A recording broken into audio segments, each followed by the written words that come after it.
Hello friends, फिर से एक बार स्वागत है आपका म्यूचुअल फंड डिस्ट्रीब्यूटर की जो हमारी सीरीज चल रही है उसके चैप्टर 7 में। तो चैप्टर 7 आज हम पूरा का पूरा डिटेल में कवर करेंगे आज के वीडियो में। तो चैप्टर 7 को अगर हम देखें तो 6% का वेटेज है, जो हमारा 100 मार्क्स का पेपर होने वाला है उसमें से 6% का वेटेज मतलब 6 मार्क्स का वेटेज हमें इस चैप्टर को रहने वाला है। हमारी जो एग्जाम रहेगी उसमें तो पूरा का पूरा चैप्टर क्या है, कैसे हमें ज्यादा से ज्यादा स्कोरिंग हम कर सकते हैं, ये पूरा का पूरा देख के जो सैंपल क्वेश्चन है लास्ट में वो सैंपल क्वेश्चन भी हम यहाँ पे करने वाले। तो ये चैप्टर में हम क्या सीखेंगे, चलो देखते हैं। तो नेट एसेट वैल्यू क्या होता है, एनएवी क्या होता है, जिसका बेसिक्स हमने पहले पढ़ा था, लेकिन इन डिटेल में एनएवी क्या होता है, कैलकुलेट कैसे किया जाता है, जो मार्क टू मार्केट होता है जो हमने पिछले वीडियो में देखा था, वो अगर चेंज हुए तो एनएवी पे उसका क्या इंपैक्ट पड़ता है, ये सब इस चैप्टर में हम देखेंगे। उसके बाद टोटल एक्सपेंस रेशियो क्या होता है, टीईआर जिसे हम कहते हैं, वो देखेंगे। उसके बाद प्राइसिंग ऑफ यूनिट की, एक यूनिट की प्राइस कैसे की जाती है, यानी भी कैलकुलेट कैसे किया जाता है,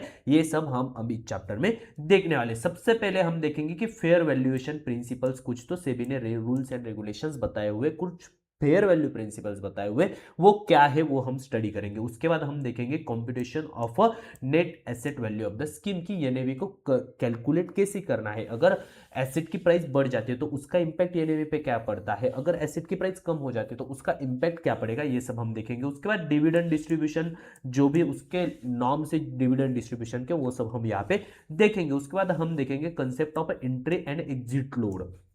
तो जो फीस होती है, एंट्री लोड होता है म्यूचुअल फंड में, एग्जिट लोड होता है म्यूचुअल फंड में, ये क्या होता है, ये वर्क कैसे करता है, ये कैलकुलेट कैसे किया जाता है, और सेबी के जो भी इसके रिलेटेड नॉर्म्स है वो भी हम इस वीडियो में देखेंगे। उसके बाद हम देखेंगे कि अकाउंटिंग रिपोर्टिंग रिक्वायरमेंट जो भी है सेबी के नॉर्म्स के हिसाब से, वो सब हम स्टडी करेंगे। और लास्ट में हम देखेंगे NAV total expense ratio, TER and pricing of a unit and segregated portfolio, NAV TER and pricing segregated portfolio की कैसी की जाती है, ये पूरा का पूरा ये आज के इस चैप्टर में हम कवर करने वाले। तो अगर आपने पेपर पेन नहीं लिया तो पेपर पेन लेके बैठ जाइए, इन डिटेल में पूरा चैप्टर हम कवर करेंगे। तो सबसे पहले fair price fair treatment and always मतलब क्या, इसका मतलब क्या, सेबी क्या बताती है, हर एक इन्वेस्टर के साथ फेयर ट्रीटमेंट होना चाहिए। हर एक इन्वेस्टर जब म्यूचुअल फंड यूनिट बाय करने आ रहा है तो उसको फेयर प्राइस में बाइंग होनी चाहिए।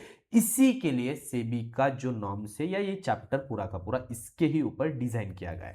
तो investor are the true owner of the scheme, मतलब जैसे हमने सेकेंड थर्ड चैप्टर में देखा था कि investor are the true owner of the schemes. तो जब भी कोई इन्वेस्ट करना आता है, तो जब वो कोई भी चीज जब हम मार्केट में लेने जाते हैं तो हमारा एक्सपेक्टेशन क्या होता है कि वो हमें फेयर प्राइस पे मिले। वैसे ही जब कोई इन्वेस्टर इन्वेस्ट करने आता है तो उसे फेयर प्राइस मिले।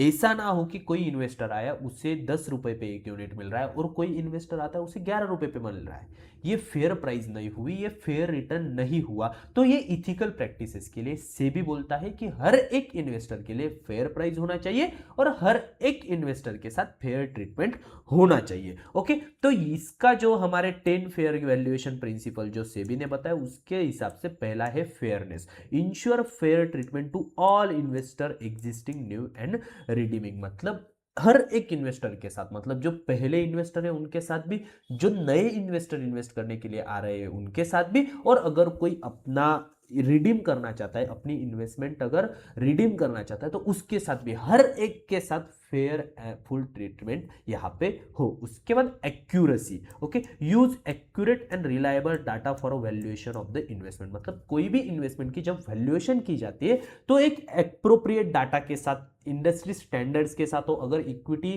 का इंस्ट्रूमेंट है उसकी अगर हम वैल्यूएशन कर रहे हैं तो वो इक्विटी के जो पैरामीटर्स है उसके हिसाब से हो, अगर डेप्थ इंस्ट्रूमेंट की अगर हम कर रहे हैं तो वो उसके हिसाब से हो। ये एक्यूरेसी मेंटेन करना बहुत ज्यादा इंपॉर्टेंट है। उसके बाद बोलते हैं independence, valuation must be independent and free from undue influence and a conflict of interest, कोई भी कॉन्फ्लिक्ट ऑफ इंटरेस्ट, कोई भी बायस यहाँ पे नहीं रहना चाहिए। जो वैल्यूएशन होता है वो इंडिपेंडेंट वैल्यूएशन होना चाहिए। Then timeliness, value investment in a timely manner using a latest available data, मतलब जो लेटेस्ट अवेलेबल डाटा है, अगर आज मार्केट क्लोज हो रहा है तो आज का मार्केट का डाटा क्लोजिंग प्राइस के हिसाब से हम कैलकुलेशन करेंगे। ऐसा नहीं होना चाहिए कि पिछले मंथ का डाटा हमने लिया ले लिया। पिछले मंथ का क्या, ये भी नहीं चलेगा कि अगर आज मार्केट ओपन था तो हमने कल का डाटा लिया, नहीं चलेगा। टाइमलीनेस, अपडेटेड रहना चाहिए। ओके, उसके बाद ट्रांसपेरेंसी रहनी चाहिए, ensure transparency in valuation policies, processes and disclosures. जो क्लाइंट है, जो इन्वेस्टर है, जो म्यूचुअल फंड डिस्ट्रीब्यूटर है, जो म्यूचुअल फंड इंडस्ट्री है, एएमसी है, सेबी है, हर एक के अंदर ट्रांसपेरेंसी होनी चाहिए। और इस ट्रांसपेरेंसी के हिसाब से ही जो इन्वेस्टर होता है उसका कॉन्फिडेंस मार्केट में बना रहना चाहिए। ओके, उसके बाद कंसिस्टेंसी रहनी चाहिए। Apply consistent valuation policies and methodologies across time and schemes, मतलब अलग अलग स्कीम्स के, जैसे कंसिस्टेंटली वैल्यूएशन पैरामीटर जो है, अगर कुछ अपग्रेड करने की जरूरत है वो कंसिस्टेंटली अपग्रेड होने चाहिए और कंसिस्टेंटली ये सब मेजर होना चाहिए। उसके बाद प्रूडेंस, मतलब क्या, use prudent judgment and a conservative assumptions, मतलब क्या कि जजमेंट जो भी होते हैं तब जजमेंट देते समय कभी भी कंजर्वेटिव जजमेंट होने चाहिए। ऐसा नहीं कि कोई एनालिस्ट है वो बोल रहा है कि अगले साल मार्केट 10% ग्रो करेगा और हमारा म्यूचुअल फंड 15% ग्रो करेगा। क्यों? अगर आपका बीटा उतना है तो जो भी जजमेंट मतलब दिए जा रहे हैं वो कंजर्वेटिव जजमेंट होने चाहिए, एग्रेसिव जजमेंट नहीं होने चाहिए। जब भी हम इन्वेस्टमेंट करने जाते हैं, एग्रेसिव इन्वेस्टर्स होते हैं, कंजर्वेटिव इन्वेस्टर्स होते हैं, तो जो जजमेंट होते हैं जो वो प्रूडेंस एंड कंजर्वेटिव जजमेंट होने चाहिए। ओके, उसके बाद एप्रोप्रिएट मेथोडोलॉजी होनी चाहिए। Use appropriate valuation methodology suitable to a nature of the investment, मतलब जो भी इन्वेस्टमेंट है उसके नेचर को जो वैल्यूएशन पैरामीटर जो मैच कर रहे हैं वो वैल्यूएशन पैरामीटर्स होने चाहिए। इक्विटी के लिए इक्विटी पैरामीटर्स होने चाहिए, डेप्थ इंस्ट्रूमेंट के लिए डेप्थ पैरामीटर्स होने चाहिए। अगर मनी मार्केट इंस्ट्रूमेंट है तो उसके मनी मार्केट के लिए जो पैरामीटर्स यूजफुल है वो यूजफुल पैरामीटर्स वहाँ पे होने चाहिए। उसके बाद review and oversight, regular review of valuation policies oversight by appropriate governance bodies, मतलब क्या, रेगुलरली रिव्यू होना चाहिए। ऐसा नहीं कि एक बार सेट कर दिया और वो फॉरएवर चलेगा, नहीं, अपडेट होना चाहिए, क्वार्टरली, ईयरली उसका रिव्यू किया जाना चाहिए। अगर कोई चेंजेस की जरूरत है तो वहां पे वो चेंजेस होने चाहिए। ओके, और उसके बाद risk sensitivity, valuation should reflect the risk associated with the investment, मतलब क्या, कोई भी इन्वेस्टर अगर इन्वेस्ट कर रहा है तो वो जो स्कीम है उसकी वो रिस्क एपिटाइट जो है उससे वो मैच होने चाहिए। ना कि मान लो कि कोई डेप्थ इंस्ट्रूमेंट में इन्वेस्ट कर रहा है और उसको रिस्क मिल रही है इक्विटी जैसे, नहीं चलेगा। ऐसा होता ही नहीं है, इथिकली पॉसिबल नहीं है, इंडस्ट्री में ये कुछ भी पॉसिबल है ही नहीं, क्योंकि सेबी के जो रूल्स एंड रेगुलेशन है, नॉर्म्स है, वो हमने पिछले इसमें भी देखे कि अगर आप इक्विटी में इन्वेस्ट कर रहे हो तो 65% से ज़्यादा एसेट्स आपके इक्विटी में इन्वेस्टेड होने चाहिए। अगर आप डेप्थ में इन्वेस्ट कर रहे हो तो कितना डेप्थ में वो अलोकेशन होना चाहिए। थर्ड फोर्थ चैप्टर में हमने ये सब स्टडी किया था। ओके, तो ये फेयर ट्रीटमेंट होनी चाहिए सबके साथ, ये सेबी इसके मतलब इस चैप्टर के माध्यम से या फेयर ट्रीटमेंट होनी चाहिए, यही सेबी का एक मतलब इनिशिएटिव है। ओके, उसके बाद फेयर वैल्यूएशन प्रिंसिपल जो है वो सब, फेयर वैल्यूएशन प्रिंसिपल सब जो है वो हम सब देख लेते हैं। Okay, fair valuation based on a realised value. Realised value मतलब क्या, मान लो कि आपने 100 रुपए इन्वेस्ट किया। ओके, 100 रुपए इन्वेस्ट करने के बाद आप, आज का आपका पोर्टफोलियो चल रहा है 110 रुपए, ठीक है, ठीक है। ये 110 रुपए आपकी जो वैल्यू चल रही है, ये अगर आपने रिडीम नहीं की, ये सिर्फ मार्केट में है, तो ये अनरियलाइज्ड गेन हो गया आपका। मतलब आपने चल तो रहा है मार्केट में लेकिन बुक नहीं किया प्रॉफिट, ये होगा अनरियलाइज्ड गेन। इसे हम रियलाइज्ड गेन नहीं कह सकते कि म्यूचुअल फंड ने बोल दिया कि हमने 100 रुपए पे हमारा कल का यूनिट था, आज 110 हो गया, नहीं, क्योंकि ये अनरियलाइज्ड है। मान लो कल अगर आप मार्केट ओपन होता है, मार्केट ओपन होते ही ये 108 पे आ जाता है, तो क्या, ये रियलाइज नहीं था, क्योंकि ये कल रियलाइज, अगर आप वो 10 रुपए प्रॉफिट जो था वो अगर बुक कर लेते हो, वो अगर आपके कैश में कन्वर्ट कर लेते हो, तब वो रियलाइज्ड हो गया, तब तक वो रियलाइज नहीं था। क्योंकि कल मार्केट अगर 108 पे आ गया तो ये आपने 10 रुपए का जो प्रॉफिट एजम्पशन किया था ये 108 रुपए पे आ गया, तो रियलाइज्ड होना चाहिए। रियलाइज मतलब कि जो आप बुक करते हो प्रॉफिट उसे रियलाइज्ड प्रॉफिट कहा जाता है, और जो बुक नहीं करते, जो मार्केट में कंसिस्टेंटली चलता रहता है, उसे हम अनरियलाइज्ड प्रॉफिट हो या लॉस हो तो वो कहते हैं। तो fair valuation based on realised value होना चाहिए, मतलब जितना आपने रियलाइज किया उसके बेसिस पे होना चाहिए, ना कि मार्केट में आपकी क्या वैल्यू चल रही है उसके हिसाब से। ओके, तो valuation reflect the realised value on security of asset, कोई भी सिक्योरिटी एसेट होती है तो वो रियलाइज्ड होना चाहिए। उसके बाद done in a good faith, in a true and a fair manner through appropriate valuation policies and procedures. Okay, तो एप्रोप्रिएट वैल्यूएशन पॉलिसीज प्रोसीजर जो भी होंगे वो वहां पे हमें फॉलो करने होंगे। उसके बाद क्लियर पॉलिसीज, अप्रूव्ड मेथोडोलॉजी, जो मेथोडोलॉजीज बोर्ड ऑफ डायरेक्टर ने अप्रूव की हुई है वही वहां पे आपको यूज करनी है। अगर आप मैनेजर बनते हो, अगर आप अच्छी पोजीशन पे भी जाते हो, तो आपको आपकी एज्यूम किए हुए आपकी बायस्ड स्ट्रेटेजी वहां पे यूज नहीं करनी,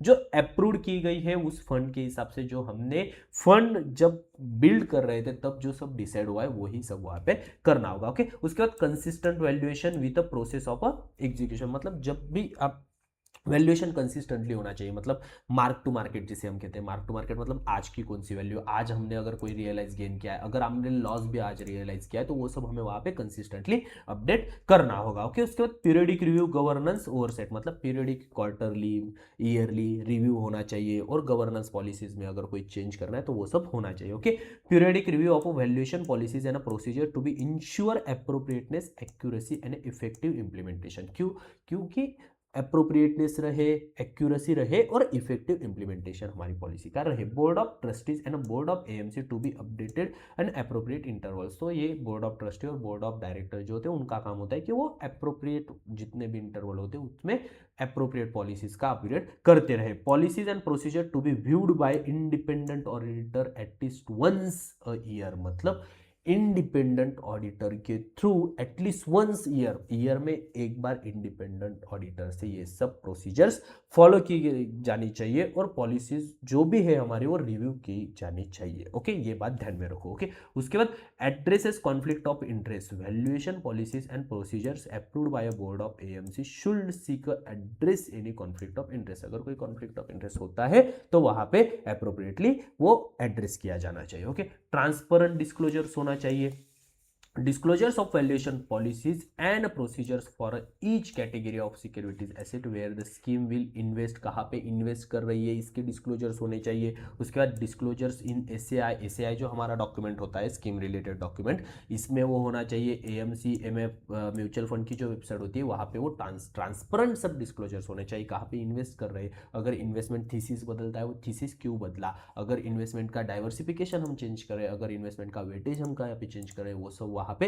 प्रॉपरली मेंशन होना चाहिए, और वो म्यूचुअल फंड की वेबसाइट पे और एसएआई जो हमारा डॉक्यूमेंट होता है इसमें होना चाहिए। ओके, फेयर वैल्यूएशन प्रिंसिपल्स जो होते हैं वो और देखते हैं हम कि responsibility for a true and fair valuation. तो ये एक mutual as a mutual fund distributor, अगर आप म्यूचुअल फंड इंडस्ट्री में कहीं पे भी काम करो, फाइनेंस इंडस्ट्री में मैं कहता हूँ, तो फेयर एंड रिस्पॉन्सिबिलिटी आपकी ये मतलब वैल्यूएशन जो भी है वो फेयर वैल्यूएशन होना चाहिए, ये आपकी रिस्पॉन्सिबिलिटी होती है। कहीं पे आपको मिसमैच दिख रहा है तो आपको एएमसी को बताना होगा कि ये ऐसी ऐसी चीजें हैं, इसका वैल्यूएशन किस पैरामीटर से करना है, ये आपको पूछना चाहिए। ओके, उसके बाद डिटेक्ट प्रिवेंट इनकरेक्ट वैल्यूएशन की, अगर आप कहाँ पे आपको डिटेक्ट होता है तो प्रिवेंट करना चाहिए आपको जो भी इनकरेक्ट वैल्यूएशन होता है वो। ओके, उसके बाद डॉक्यूमेंट रैशनल फॉर वैल्यूएशन, तो अगर आप कोई भी वैल्यूएशन पैरामीटर अगर आप जज कर रहे हो तो उसके बैक डॉक्यूमेंट रहने चाहिए कि हमने कौन सी मेथोडोलॉजी यूज की, ये अप्रोप्रिएट इसके लिए है भी या नहीं, अगर अलग मेथोडोलॉजी से हम यूज करते हैं तो क्या वैल्यूएशन आता है, ये सब वहां पे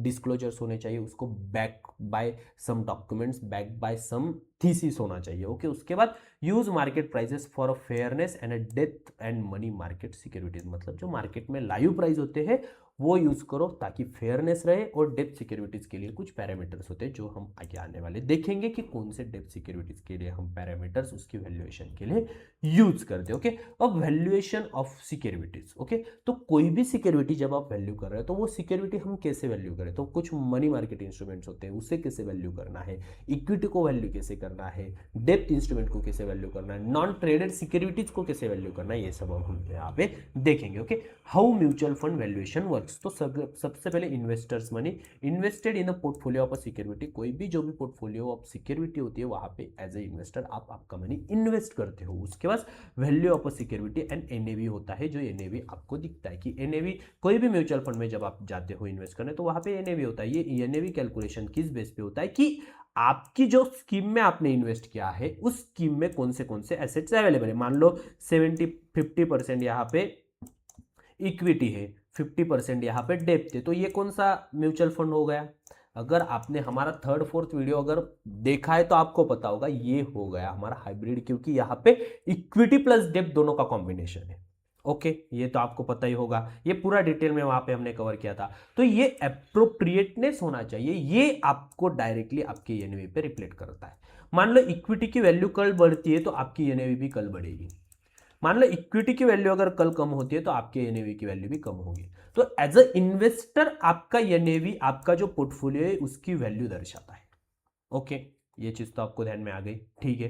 तो इन्वेस्टर जब भी इन्वेस्ट करता है तो पोर्टफोलियो ऑफ सिक्योरिटीज रहता है, और value of security as per guideline, जो गाइडलाइंस रहती है उसके हिसाब से हम हर एक सिक्योरिटी का फिर वैल्यूएशन करेंगे, और जो एनएवी है उसमें वो डायरेक्टली रिफ्लेक्ट होगा। ओके, तो अब traded securities other than a market and depth securities valuation guidelines. तो ट्रेडेड सिक्योरिटीज जो होते हैं other than money market instruments, तो मनी मार्केट इंस्ट्रूमेंट्स के अलावा जो भी ट्रेडेड सिक्योरिटीज होते हैं उसका वैल्यूएशन कैसे किया जाना चाहिए ये अब हम देख लेते हैं। तो सबसे पहले last coated closing price on the stock exchange.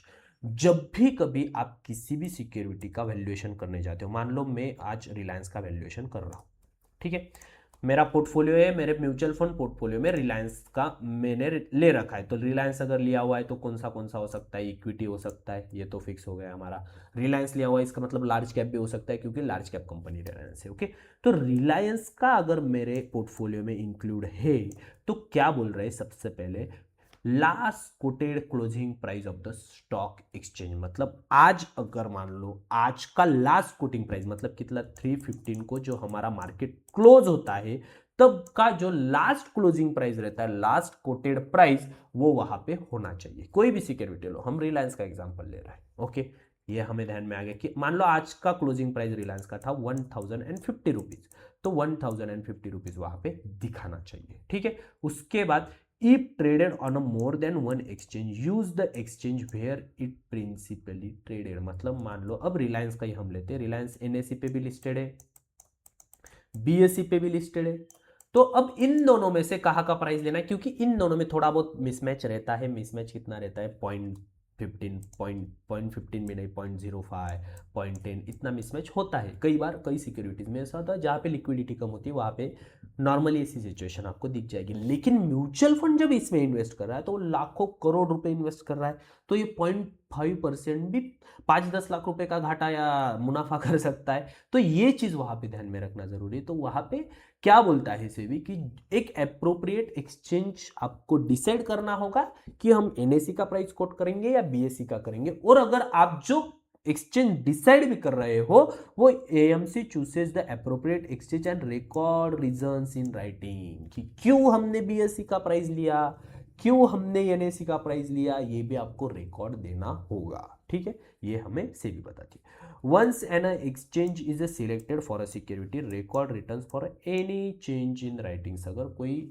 Change होता है एक्सचेंज में तो ये सब आपको राइटिंग में देना होगा कि हमने बीएससी का तक हम ले रहे थे, आज से हम एनएससी का लेंगे, क्यों लेंगे, ये सब आपको बताना होगा। Okay, if security is not traded on the selected exchange on a particular valuation day use price for the another exchange. इसका मतलब क्या मैं बताता हूँ, मान लो हम बीएससी का कोट रोज ले रहे हैं। ओके, बीएससी और एनएससी दोनों है, ठीक है। बीएससी का कोट हम रोज ले रहे हैं कि बीएससी का जो कोट होगा रिलायंस का वो हम डेली ले रहे हैं, ठीक है। लेकिन आज क्या होता है, कुछ रीजंस की वजह से बीएससी क्लोज होता है।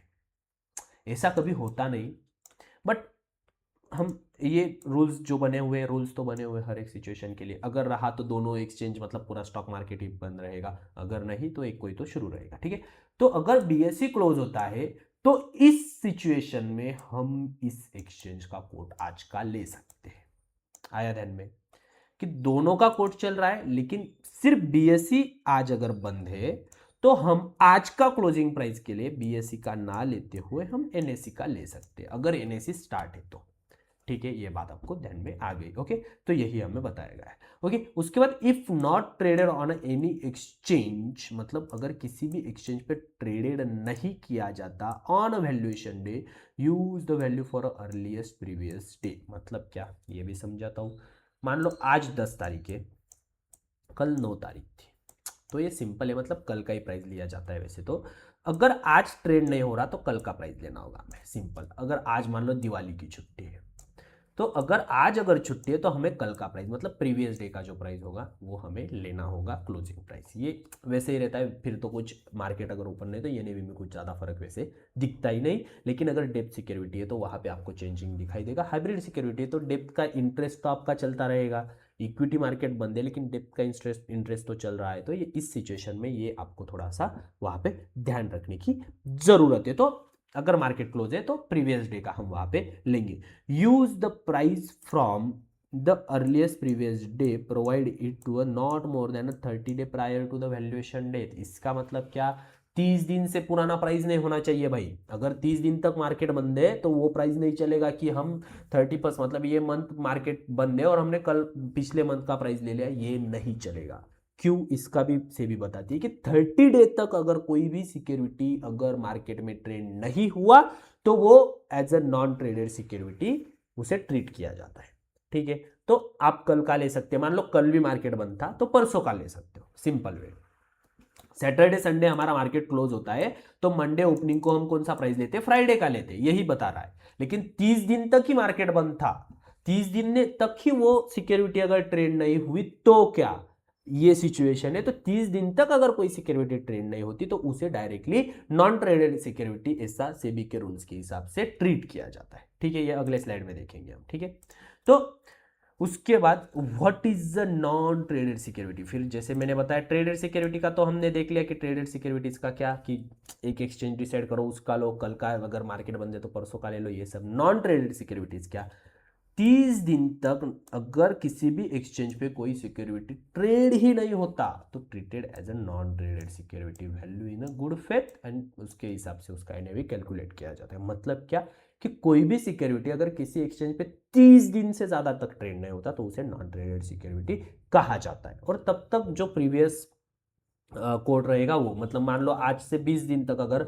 ट्रेड नहीं हुआ लेकिन 20 दिन का क्लोजिंग जो कोड रहेगा वो हम लेंगे। लेकिन 30 दिन से भी अगर ज़्यादा हो गए तो तब हम उसे नॉन ट्रेडर कर देंगे और उसके वैल्यूएशन पैरामीटर्स फिर बदल जाते हैं, उस हिसाब से उसे नॉन ट्रेडर के हिसाब से हम फिर उसे वैल्यू करेंगे। ठीक है, उसे guidelines for valuation of a non traded security. तो अब जो नॉन ट्रेडेड सिक्योरिटीज है उसके गाइडलाइन से वैल्यू उसे कैसे किया जाए, तो सबसे पहले तो आइडेंटिफाई नॉन ट्रेडेड सिक्योरिटीज की ये ट्रेडेड है या नहीं, ये हमें सबसे पहले आइडेंटिफाई करना जरूरी है कि 30 दिन से ज़्यादा अगर नहीं है तो वो नॉन ट्रेडेड हो गई है, हमें पता चल रहा है। ये एग्जाम में भी आ सकता है कि कितने दिन, तो ये आपको ध्यान में रखना चाहिए। Okay, value in good faith, तो AMC shall value the security in good faith using the appropriate valuation method based on the principles approved by the board and AMC। तो AMC के जो भी डिसाइडेड है कि डिस्काउंटेड कुछ use किया जाए, इंटरेस्ट रेट के हिसाब से जो भी होगे डिसाइडेड, वो वहाँ पे फिर हम यूज करेंगे। उसके बाद board approve and documentation. Okay, the board's decision can the valuation principles must be documented in the broad minutes, supporting data for each security must be presented. मतलब आप अगर कोई भी म्यूचुअल फंड इंडस्ट्री, अगर आप म्यूचुअल फंड इंडस्ट्री में काम भी कर रहे हो तो हर एक सिक्योरिटी को बैकएंड होना चाहिए, वो आप यूज क्यों करने चाहिए, उसके अप्रोप्रिएट डॉक्यूमेंट्स आपको रखना जरूरी होता है। ठीक है, उसके बाद review by trustees and report by auditors, मतलब ट्रस्टीज से रिव्यू किया जाना चाहिए और ऑडिटर से साल में एक बार एटलीस्ट वन टाइम ऑडिटर से वो ऑडिट होना चाहिए। Okay, principles to be adopted for the purpose of a valuation of a non traded security, the following principles should be adopted. तो कौन से वो प्रिंसिपल्स है वो हम अब देख लेते हैं। ओके, तो सबसे पहले अगर कोई भी इंस्ट्रूमेंट नॉन ट्रेडेड है, ठीक है, नॉन ट्रेडेड है, अगर इक्विटी इंस्ट्रूमेंट है तो आप कहोगे इक्विटी इंस्ट्रूमेंट्स कैसे, तो नॉन लिस्टेड सिक्योरिटीज होती है जो स्टॉक एक्सचेंज पे लिस्ट में होते हैं, लेकिन प्राइवेट मार्केट में तो वो ट्रेड हो रहे हैं, तो इसका वैल्यूएशन कैसे किया जाना चाहिए ये देखेंगे। कन्वर्टिबल होते हैं, डिबेंचर्स होते हैं, बॉन्ड्स होते हैं, वो कुछ ट्रेडेड होते हैं कुछ नॉन ट्रेडेड होते हैं, इनका कैसे किया जाना चाहिए वो देखेंगे। ओके, तो equity instrument shall be generally be valued on the basis of a capitalisation of the earning solely on the combination with the net asset value using for a purpose of a capitalisation plus price to earning ratio of a comparable traded security and with appropriate discount lower liquidity. मतलब क्या, मैं समझाता हूँ। अगर कोई भी equity instrument है जो ट्रेडेड नहीं है, मतलब जो हम कह सकते हैं कि प्राइवेट मार्केट में ट्रेड हो रहा है लेकिन किसी भी एक्सचेंज पे ट्रेड नहीं हो रहा, तो उससे कैसे हम एनालिसिस कर सकते हैं। किसी स्टार्टअप है, मान लो स्टार्टअप का हम कहते हैं कि वो ट्रेड नहीं हो रहा, अब ओयो हो गया, तो प्राइवेटली कुछ शेयर होते हैं जो बेचे जाते हैं, तो उसका वैल्यूएशन कैसे किया जाता है? तो कैपिटलाइजेशन ऑफ अर्निंग, जो भी अर्निंग होती है उसका कैपिटलाइजेशन करना होता है सबसे पहले, ठीक है। तो ये कैसे आता है? अर्निंग इनटू पी रेशो, कि कंपनी कितना अर्न कर रही है, into price to earning ratio, okay, कि कितना कंपनी का प्राइस कितना चल रहा है, उसकी अर्निंग कितनी है, इनको हमें अर्निंग के साथ ये करना होगा। और नेट एसेट वैल्यू जो है वो कैसे निकालते हैं हम? Value of asset minus value of liabilities. तो किसी भी चीज़ की नेटवर्थ कैसे निकालते हैं हम? मान लो आपकी नेटवर्थ निकालनी की, आपके पास 1000 रुपीज़ है और आपके ऊपर 800 रुपये का अगर डेप्थ है, तो आपकी नेटवर्थ क्या हो गई? 200 रुपये, ओके। तो ऐसे ही assets minus liability plus use the P of a price to ratio comparable traded securities, मतलब जो कंपेरेबल ट्रेडेड सिक्योरिटीज है, क्योंकि क्या होता है ना, एक्सचेंज पे जब कोई भी चीज़ ट्रेड हो रही होती है वहाँ पे ट्रांसपेरेंट प्राइस मैकेनिज्म होता है, वहाँ पे सब चीज़ें प्राइस में रिफ्लेक्ट करती है, लेकिन जो चीज़ एक्सचेंज पे ट्रेड नहीं होती वो बहुत डिफिकल्ट हो जाना है प्राइस करने के लिए। इसीलिए क्या होता है, कंपेरेबल सिक्योरिटी जो होती है उसका पी रेशो भी वहाँ पे हमें देखना जरूरी हो जाता है, और उसके बाद डिस्काउंट रेट जो भी होता है वो डिस्काउंट रेट अप्लाई करने के बाद हम उसका वैल्यूएशन कर सकते हैं। अगर कोई इक्विटी सिक्योरिटी अगर लिस्टेड भी है तो उसका फेयर प्राइस जो हम कहते हैं या इंट्रिंसिक वैल्यू जो कहते हैं वो कैलकुलेट करने के लिए हम डिविडेंड डिस्काउंट मॉडल यूज करते हैं, ओके। कई बार अलग अलग मॉडल्स होते हैं जो हम यूज करते हैं, ठीक है। तो ये ऐसे ही डिस्काउंट करना हमें वहां पे भी जरूरी हो जाता है। तो fair value of the non traded equity instrument फिर इस सब मेथड से फिर निकल जाता है, और वहां से हम उसकी फेयर वैल्यू फिर निकाल सकते हैं। क्योंकि क्या होता है, मान लो आप कोई प्रॉपर्टी भी लेने गए तो प्रॉपर्टी की वैल्यूएशन आप कैसे करोगे? कि उस प्रॉपर्टी के साइड में जो भी प्रॉपर्टीज है उसका रेट क्या चल रहा है उसके हिसाब से ही करोगे। तो कंपेरेबल सिक्योरिटीज जो सेम प्रॉपर्टीज है, सब सेम चीजें हैं, वो कैसे ट्रेड कर रही है, उसकी प्राइस क्या चल रही है, वैसे ही यहाँ पे हम जो कंपेरेबल पी होता है उसको वहां पे हम प्लस करते हैं, ठीक है। उसके बाद कन्वर्टिबल डिबेंचर्स या बॉन्ड्स होते हैं। कन्वर्टिबल डिबेंचर्स या कन्वर्टिबल बॉन्ड्स मतलब क्या? अब ये समझ लो सबसे पहले, कन्वर्टिबल डिबेंचर्स या कन्वर्टिबल बॉन्ड्स मतलब क्या, कि उनके पास राइट होता है कन्वर्जन का। अगर वो चाहते हैं कोई भी बॉन्ड या डिबेंचर, अगर इन्वेस्टर चाहता है कि मैं इसे, वहां पे एक राइट होता है कि वो उसे कन्वर्ट कर सकता है इन इक्विटी इंस्ट्रूमेंट में। आया आपको ध्यान में? इसके अलग अलग नॉर्म्स होते हैं, ये इतना डिटेल में हमें नहीं है, तो मैंने इसलिए सिर्फ आपको एक बेसिक बता दिया कि कन्वर्टेबल डिबेंचर्स या कन्वर्टेबल बॉन्ड मतलब क्या। कि मैंने एक बॉन्ड होल्ड किया तो मेरे पास एक राइट है, अगर अप्रोप्रिएट प्राइस या कुछ लॉक इन होता है उसके बाद मैं कन्वर्ट कर पाऊंगा इक्विटी शेयर में, ठीक है। वही कंपनी के रिलायंस का बॉन्ड है, रिलायंस के शेयर में मैं उसे कन्वर्ट कर सकता हूं, ओके। तो non convertible and convertible component shall be valued separately. क्यों, ये भी मैं आपको बताता हूँ। मान लो एक इसमें कन्वर्टेबल का ऑप्शन है और एक में नहीं है, तो ये दोनों को सेम अगर हम ट्रीट करें तो ये फेयर वैल्यूएशन नहीं होगा, ओके। तो इसीलिए कन्वर्टेबल और नॉन कन्वर्टेबल को सेपरेटली ट्रीटेड किया जाना चाहिए। Non convertible component valued depth instrument as a depth instrument. जो नॉन कन्वर्टेबल कंपोनेंट है उसे डेप्थ इंस्ट्रूमेंट की तरफ ट्रीट किया जाना चाहिए। क्यों? क्योंकि non convertible in the sense वो क्या होगा, वो इक्विटी में कन्वर्ट ही नहीं हो सकता, तो at the end of the day वो डेप्थ है या डिबेंचर है, तो वो डेप्थ इंस्ट्रूमेंट की तरफ ट्रीट होना चाहिए। और जो कन्वर्टेबल कंपोनेंट होता है वो value as a equity instrument. क्यों? क्योंकि वो इक्विटी में कन्वर्ट हो सकता है अगर फ्यूचर में, अगर इन्वेस्टर चाहे, या वैसे नॉर्म्स होते हैं तो वो कन्वर्ट हो सकता है, तो treated as a equity instrument, तो उसे इक्विटी इंस्ट्रूमेंट की तरह ट्रीट किया जाना चाहिए, ओके। तो सेपरेट कंपोनेंट होना चाहिए दोनों का। तो वैल्यू सेपरेटली जो होती है नॉन कन्वर्टेबल कंपोनेंट की वैल्यू लाइक डेप्थ इंस्ट्रूमेंट एंड कन्वर्टेबल की value like equity instruments, okay.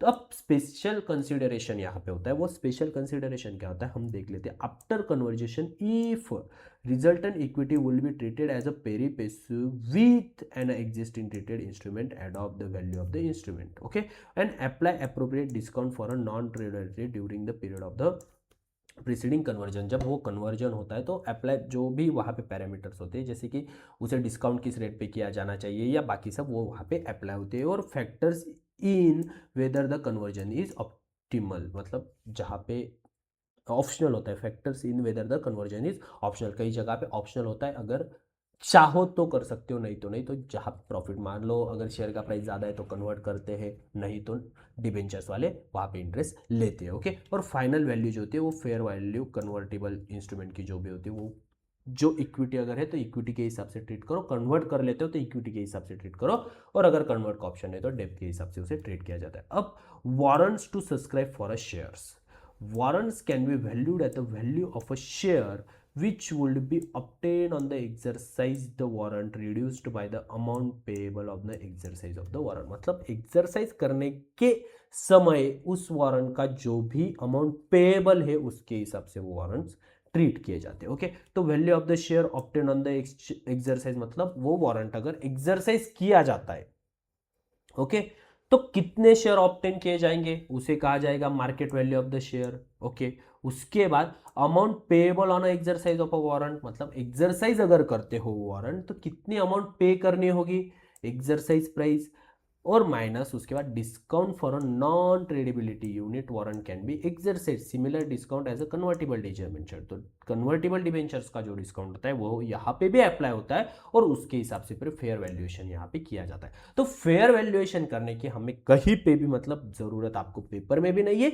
लेकिन डिटेल में फिर भी मैं आपको इसलिए बता रहा हूँ ताकि आपको समझ में आए कि कौन सा इंस्ट्रूमेंट कैसे ट्रीट किया जाता है, ताकि अगर आप एमएफडीबी बन जाओ तो आप को, अगर आपके पास क्लाइंट कोई भी आता है तो आपको उसे आंसर करते आना चाहिए। अगर आप इंडस्ट्री में वर्क करने जाते हो तो आपको वो अप्रोप्रिएटली वैल्यूएशन पैरामीटर्स यूज करते हुए आने चाहिए। तो इसीलिए थोड़ा सा डिटेल में मैं कोर्स आपको बना रहा हूं। ओके, तो वैल्यूएशन ऑफ ईटीएफ स्कीम जो भी होती है, वैल्यूएशन ऑफ प्रेशियस मेटल जो होते हैं हमारे गोल्ड एंड सिल्वर, इसका वैल्यूएशन कैसे होता है, तो सिंपली इसके लिए एलबीए में जो हमारा होता है London Boolean market exchange association जो है, ये गोल्ड या सिल्वर के वर्ल्ड वाइड प्राइस डिसाइड करता है। तो इसका जो वैल्यूएशन होगा ये वैल्यूएशन हम भी एडेप्ट करते हैं। ओके, तो इसका फिटनेस 995 पर, तो ये जो होगा वो, और 999.0 जो पार्ट पर 1000 ओंस हमारा जो रहता है, जो कैलकुलेशन होता है वो, तो सिंपली याद रखो कि एलबीए में जो है हमारा लंदन बुलियन मार्केट एसोसिएशन, ये वर्ल्ड वाइड गोल्ड या सिल्वर की प्राइस डिसाइड करता है। तो इसका हम भी जो कोट होगा वो हम एडप्ट करते हैं। ओके,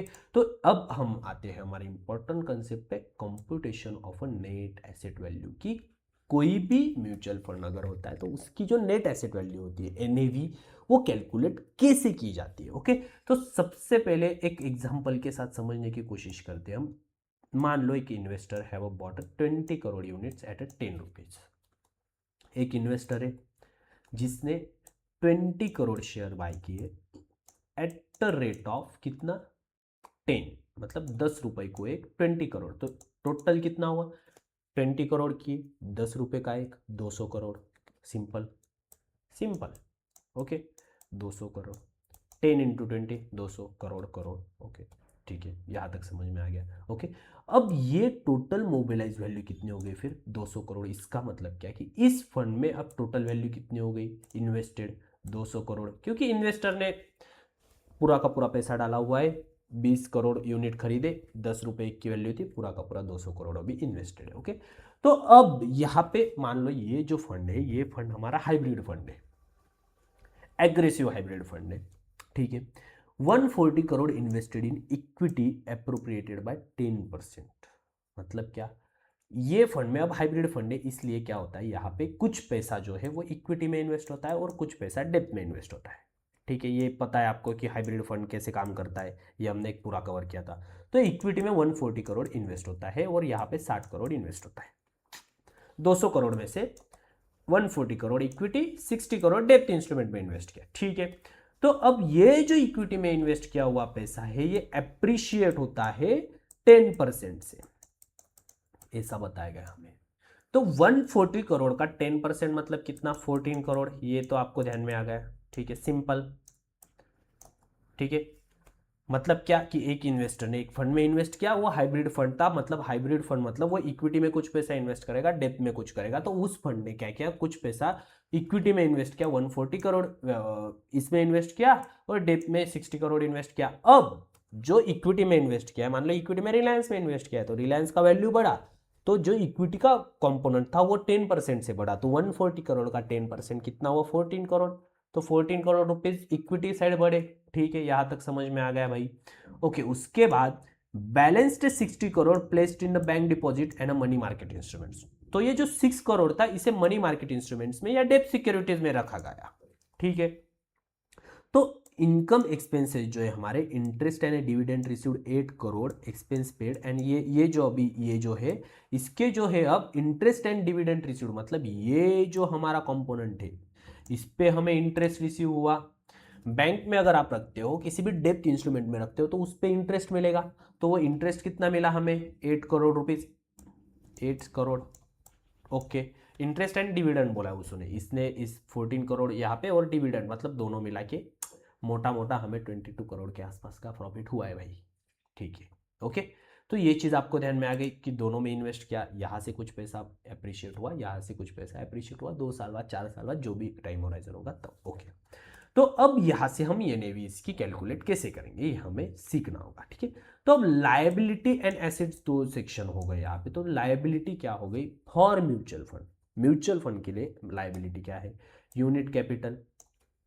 अगर किसी भी म्यूचुअल फंड में आप इन्वेस्ट करते हो तो म्यूचुअल फंड में जो आपने अमाउंट इन्वेस्ट की ये म्यूचुअल फंड के लिए लायबिलिटी है, क्योंकि जब आप रिडीम करोगे आपको रिटर्न करना है, तो ये लायबिलिटी हो गई।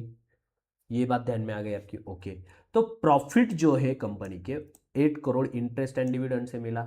ओके, और यहाँ पे जिन उन्होंने बताया कि एक्सपेंसेस जो पेड किए हैं वो 4 करोड़ किए और फर्दर एक्सपेंसेस पेएबल 1 करोड़। मतलब क्या कि जो एक्सपेंसेस है वो 4 करोड़ पे किए। तो एक्सपेंसेस मतलब क्या होते हैं, जब भी कभी आप किसी भी स्कीम में इन्वेस्ट करते हो तो वहाँ पे वो ऑपरेट करने के लिए, रिसर्च करने के लिए, एडवर्टाइज करने के लिए, ये सब एक्सपेंसेस होते हैं। वो भी हम अगले स्लाइड में देखेंगे कि रिकरिंग एक्सपेंसेस कौन से होते हैं, नॉन रिकरिंग कौन से होते हैं, अगले स्लाइड में देखेंगे।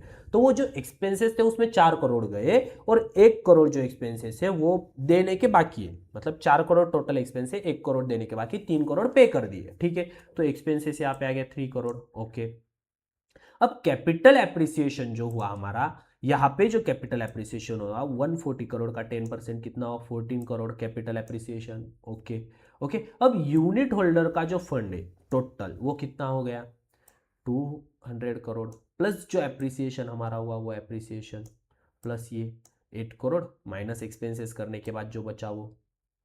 ठीक है, तो ये टोटल हो गया 270 करोड़। मतलब क्या, मतलब क्या 200 करोड़ इन्वेस्ट किए।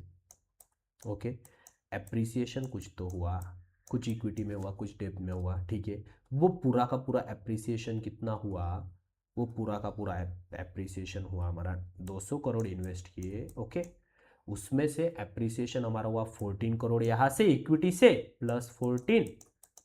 ओके, और 8 करोड़ हमारा हुआ डेब्ट से, प्लस 8, कितना हुआ पूरा का पूरा 222 करोड़। ठीक है, 200 प्लस 14 214, 8 200 एंड ओके यहाँ तक 222। अब इसमें से हमने एक्सपेंसेस दिए।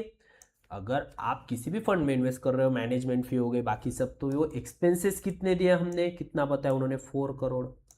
ठीक है, 4 करोड़ दिए, उड़ा कितना 18 करोड़, 218 करोड़। ठीक है, 218 करोड़ आ गया यहाँ पे, ये देखो 218 करोड़। ओके, अब जो एक्सपेंसेस है वो क्या बता रहे हैं, वो हमें बता रहे हैं कि 1 करोड़ जो एक्सपेंसेस वो देने के बाकी है। ओके, 1 करोड़ एक्सपेंसेस देने के बाकी, इसका मतलब क्या 217 करोड़ वो हो गया। ये वही फिगर वहां पे उन्होंने दी हुई है कि 1 करोड़ जो एक्सपेंसेस है वो देने के बाकी है। पेबल, पेबल मतलब पे करने वाले हैं, तो 217 करोड़ हमारी पूरी की पूरी जो वैल्यू है वो वैल्यू यहाँ पे उन्होंने दी हुई है। तो अब जो एप्रिसिएशन हुआ इसकी वजह से जो ये एनएवी है वो चेंज होगी। ये मैंने आपको बताया था कि mutual fund are subject to market risk, मतलब का इसका मतलब ही ये होता है कि मार्केट अगर बढ़ता है तो आपकी एनएवी भी बढ़ेगी। तो आपने 200 करोड़ जो इन्वेस्ट किया था उसकी वैल्यू अब हो गई 217 करोड़। ठीक है, अब टोटल इन्वेस्टर्स कितने हैं, कितने इन्वेस्टर्स है टोटल, आपने जो इन्वेस्ट किया था 20 करोड़ यूनिट्स, इसका मतलब क्या 20 करोड़ इन्वेस्टर्स है। तो डिवाइडेड बाय 20 करोड़ अगर आप इसे करते हो, डिवाइडेड बाय 20 करोड़ अगर करते हो तो ये आ गया आपका ये एनएवी। सिंपल, सिंपल भाषा में समझाता हूं, एनएवी मतलब आपका जो भी एसेट है वो ऊपर नीचे जो भी कुछ होगा, कुछ भी, उसका डायरेक्टली इंपैक्ट पड़ेगा एक्सपेंसेस डिडक्ट करने के बाद आपकी एनएवी पे। तो यहाँ पे मार्केट बढ़ा था, इसलिए क्या हुआ, हमारा एनएवी भी बढ़ा। मार्केट अगर गिरता तो आपका एनएवी भी यहाँ पे कम होता। ये जो एग्जांपल है, ये एग्जांपल आ सकता है, ऐसा एग्जांपल आपको एग्जाम में आ सकता है। तो इसके लिए सिंपल मैकेनिज्म मैं आपको बताता हूँ कि जब भी कोई आप इन्वेस्ट करते हो तो इन्वेस्टेड अमाउंट देखो, ओके। एप्रिसिएशन अगर हुआ है तो कितना हुआ है, अगर रिडक्शन हुआ है तो कितना हुआ है, वो कैलकुलेट करो। रिडक्शन हुआ है तो हम माइनस करेंगे, एप्रिसिएशन हुआ है तो प्लस करेंगे, माइनस एक्सपेंसेस, जो भी अमाउंट आएगा, जो भी अमाउंट आएगा उसे डिवाइड कर दो जितने भी आपके शेयर होंगे, उसमें होल्डर होंगे, उसमें अगर 100 होल्डर्स है तो वो पूरा का पूरा अमाउंट उनमें ही बांटा जाएगा, सिंपल। ओके, ये चीज़ आपको ध्यान में आ गई। एग्जाम्पल आ सकता है तो एग्जाम्पल के थोड़ा सा फोकस कर लो, ओके। उसके बाद हम देखेंगे एनएवी का यही फॉर्मूला हमने वहाँ पे दिया हुआ है कि यूनिट हमने कैसे निकाले, तो यही हमने किया। देखो कि 217 करोड़ के आसपास जो हमारा आया था, 20 करोड़ जो हमारे इन्वेस्टर्स थे वो, तो एक एनएवी की वैल्यू आ गई हमारी 10.58 रुपीज़, एनएवी की वैल्यू 10.5। तो 10.85 मतलब क्या, पिछले कुछ वीडियो में हमने कवर किया था। तो एक यूनिट परचेस करने के लिए अगर नया कोई इन्वेस्टर आता है तो उसे देने होंगे 10.85 रुपीज़। अगर मार्केट कल ऊपर जाता है और ये अगर बढ़ जाता है 11.50 हो जाता है तो कल आने वाले इन्वेस्टर को इतना देना होगा। अगर मार्केट गिरता है और ये नीचे गिर के 9.50 हो जाता है तो कल आने वाले इन्वेस्टर को इतना देना होगा, सिंपल, एक यूनिट परचेस करने के लिए, ठीक है। ये यहाँ पे भी मैंने आपको बताया है। एक higher the interest dividend and capital gains earn by the scheme, इसका मतलब ये नहीं बढ़ेगा, मतलब जो भी स्कीम है वो अगर पैसा कमाएगी, हमारे शेयर की प्राइस बढ़ेगी तो बढ़ेगा। अगर कुछ नहीं होता, कुछ नहीं होगा, लोअर अगर हुआ, अगर हमारा रिटर्न, मार्केट अगर बुरा परफॉर्म कर रहा है, हमने जिस कंपनियों में म्यूचुअल फंड में इन्वेस्ट किया वो अगर बुरा परफॉर्म कर रहे हैं तो क्या होगा, हमारी एनएवी की वैल्यू गिर जाएगी, सिंपल, ओके। तो अब mark to market, mark to market मतलब क्या, हमने इन डिटेल कवर किया था, फिर भी पूरा का पूरा ओवरव्यू आपको दे देता हूँ। मार्क टू मार्केट मतलब क्या, आज की जो क्लोजिंग प्राइस है वो हमें अपडेट करना होता है, इक्विटी इंस्ट्रूमेंट हो या कोई से भी, उसके हिसाब से जो डेली जो कैलकुलेशन किया जाता है एनएवी का, उसे कहा जाता है मार्क टू मार्केट, ठीक है। तो the process of valuing each security in the investment portfolio at the scheme at the current market value, मतलब अब की जो करंट मार्केट वैल्यू उसके बिहाफ पे हर एक सिक्योरिटी को एनालिसिस करना और उसकी आज की वैल्यू निकालना, ये मार्क टू मार्केट हो गया। मतलब मान लो कल अगर 100 रुपए को रिलायंस का शेयर था, लेकिन आज अगर 105 हो गया, तो आज के मार्क टू मार्केट में क्या होगा, 105 रुपए वैल्यू आएगी। क्यों, क्योंकि आज वैल्यू तो बढ़ चुकी है, आज की क्लोजिंग प्राइस तो बढ़ चुकी है, तो हमारा एनएवी भी बढ़ना चाहिए। तो ये एनएवी का कैलकुलेशन करने के लिए जो करंट वैल्यूएशन पे जो सिक्योरिटी का एनालिसिस किया जाता है, इसे ही कहा जाता है mark to market, simple, okay. इससे ज्यादा मार्क टू मार्केट कुछ नहीं है। और थर्ड फोर्थ चैप्टर में डिटेल में कवर किया है, अगर आप चाहते हो तो आ जाके पूरा का पूरा देख सकते हो, ओके।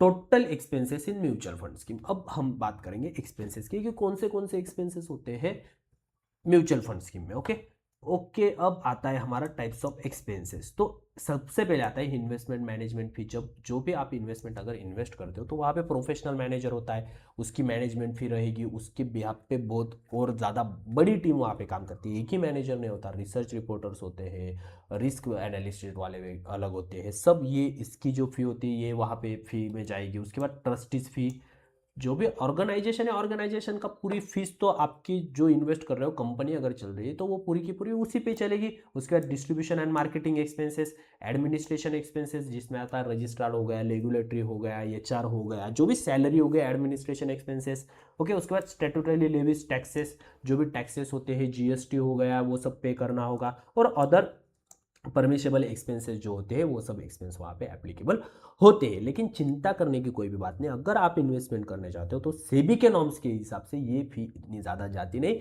ये मैक्स टू मैक्स 1 to 2% तक जाती है, उससे ज़्यादा ये फी कोई भी म्यूचुअल फंड आपको चार्ज नहीं कर सकता। ये जो लिमिट्स है वो भी हम अगले स्लाइड में देखेंगे। तो all the expenses of the mutual fund scheme must be clarify, identify and appropriated for a scheme. These expenses are paid from the scheme and for the benefit of the investors, okay। यह आया आपको ध्यान में। तो एक होता है base expense limit, एक सेबी ने बनाया गया है, उसके हिसाब से उसके ऊपर एक्सपेंसेस कोई भी नहीं ले सकता। ब्रोकरेज का एक लिमिट है, ट्रांजैक्शन कॉस्ट का एक लिमिट है, और स्टैट्यूटरी लिमिट जो है एज पर एप्लीकेबल लॉ जो है वही आपको चार्ज किए जाते हैं एज अ इन्वेस्टर, ओके। उसके बाद अब आते हैं हमारे रिकरिंग एक्सपेंस, जो बार बार जो रिकरिंग एक्सपेंस होते हैं वो क्या क्या होते हैं म्यूचुअल फंड में, ये अब हम देख लेते हैं। सबसे पहले तो मार्केटिंग एंड सेलिंग एक्सपेंस।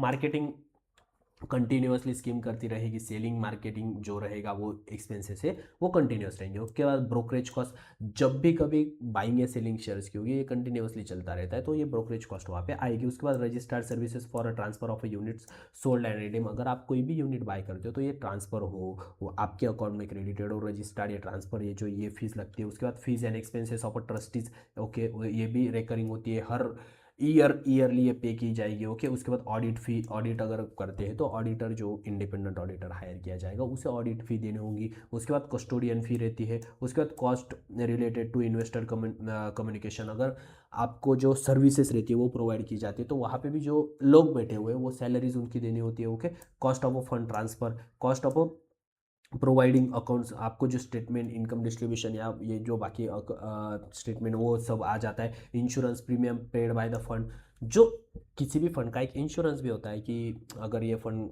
मतलब ये फंड अगर बैंक करप्ट हो गया या कुछ, वो जो इंश्योरेंस होता है ये सब इंश्योरेंस जो पे किया जाता है फंड की तरफ से वो सब। उसके बाद मॉडलिंग अप कॉस्ट, मतलब बाकी सब जो भी नॉर्मल कॉस्ट होती है, इरेजर हो गया, पेपर हो गया, ये सब कॉस्ट उसमें आ जाती है। Okay, cost of statutory advertisement वो हो गई, वो सब एक्सपेंसेस टूवर्ड्स स्टोरेज, जो भी आपके शेयर्स या बाकी सब स्टोरेज किया जाता है उसके हिसाब से। और handling of understanding goods due to physical settlement of the commodity derivative contract of a cost toward storage या handling of a gold and silver, अगर कमोडिटी कॉन्ट्रैक्ट है तो गोल्ड एंड सिल्वर की जो स्टोरेज कॉस्ट होती है वो भी आपके सब जो है वो रिकरिंग फीस में आ जाती है। लिस्टिंग फीस होती है, और ये ऐसे ही जो भी एडमिनिस्ट्रेटिव जो एक्सपेंसेस होते हैं जो बार बार आते हैं, ये सब हम कह सकते हैं इन्हें recurring expense for the mutual fund scheme. Okay, उसके बाद आता है हमारा टोटल एक्सपेंस रेशियो, जिसे हम TER भी कहते हैं। तो इसके कुछ लिमिट सेट किए गए सेबी के हिसाब से, इससे ऊपर एक्सपेंस रेशियो नहीं जा सकता स्कीम का। स्कीम बेस्ड अलग अलग होते हैं, इक्विटी स्कीम अगर रही तो थोड़ा ज़्यादा है,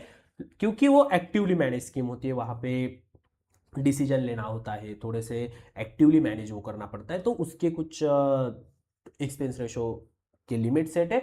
और अगर इक्विटी स्कीम नहीं है तो उसके कुछ सेट है, वो अब हम देख लेते हैं। ओके, तो in scheme other than index fund scheme ETF, if the पर SID जो हमारा डॉक्यूमेंट था ये हमने पूरा डिटेल में सीखा हुआ है।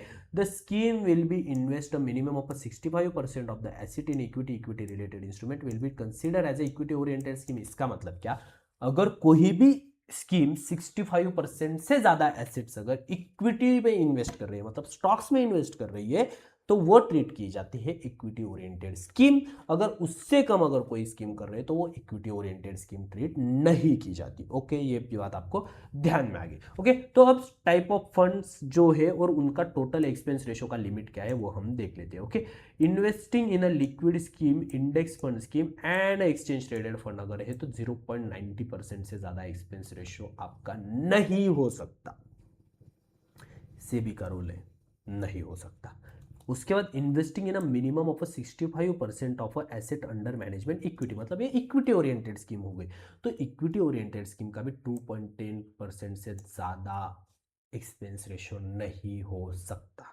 ओके, उसके बाद investing in the scheme other then specified above, अगर इसमें भी नहीं आती मतलब ETF भी नहीं आते और इक्विटी भी नहीं आती, तो हाइब्रिड और बाकी जो भी आते हैं उनका 1.85% से ज़्यादा एक्सपेंस रेशियो नहीं हो सकता। ये चीज़ें याद रखो, ये एग्जाम में पूछी जा सकती है, या आप इन्वेस्ट करने जाते हो तब भी आपको ये सब चीज़ें दिख जाएगी। ओके, तो अब ये कुछ लिमिट्स है, उच्च लिमिट के हिसाब से भी ये जो एक्सपेंस रेशियो होता है वो कम करने का, या सेबी का ये है कि प्रमोट करो इन्वेस्टर्स को, इसलिए वो कम किया गया है। तो on the first 500 crore sorry, जो डेली नेट एसेट अगर होता है तो वहां पे 2.10% के आसपास होती है। अगर ये बढ़ता जाता है, अगर एसेट्स जो है, एसेट्स अगर ऑन द नेक्स्ट 250 करोड़, मतलब एसेट्स अगर बढ़ते रहे तो जो हमारा एक्सपेंस रेशियो होता है वो कम होते जाता है। अगर मान लो और आप इन्वेस्ट करते हो 250 करोड़, तो आपका जो एक्सपेंस रेशियो होता है वो 1.90 ही हो जाता है। और वैसे ही on the next 5000 crore on a daily net asset अगर कंपनी हैंडल कर रही है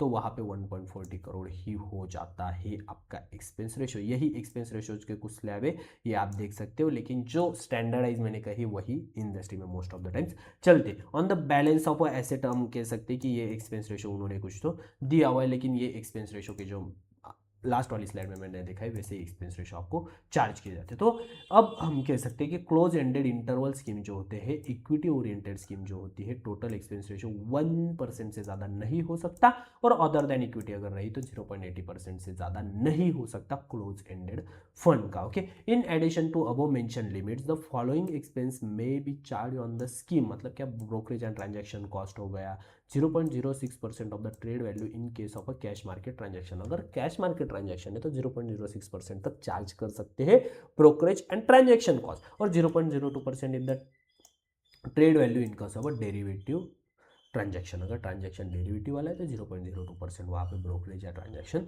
चार्ज कर सकते हैं। और ये बाकी की जो है मतलब the total of all expenses charge on the investor of the scheme mention under the defined total expense ratio की जो भी टोटल, अगर आप किसी भी स्कीम पे जाते हो, मान लो एज ए इन्वेस्टर हो आप, अगर आप म्यूचुअल फंड डिस्ट्रीब्यूटर बनना चाहते हो या अगर आप इंडस्ट्री में भी काम करना चाहते हो, तो ये सब मेंशन करना मोस्ट इंपॉर्टेंट हो जाता है, जो टोटल एक्सपेंस रेशियो में पूरा आपका वहाँ पे डिस्क्राइब रहता है कि कहाँ पे कितना एक्सपेंस रेशियो आपका जा रहा है, ब्रोकरेज चार्ज या बाकी सब जो भी चीज़ें होती है वो सब वहाँ पे मेंशन होती है। No charges other than the base expense ratio, brokerage cost, transaction cost, statutory levy and exit load included levies as may be specified by the board shall be charge on the investor.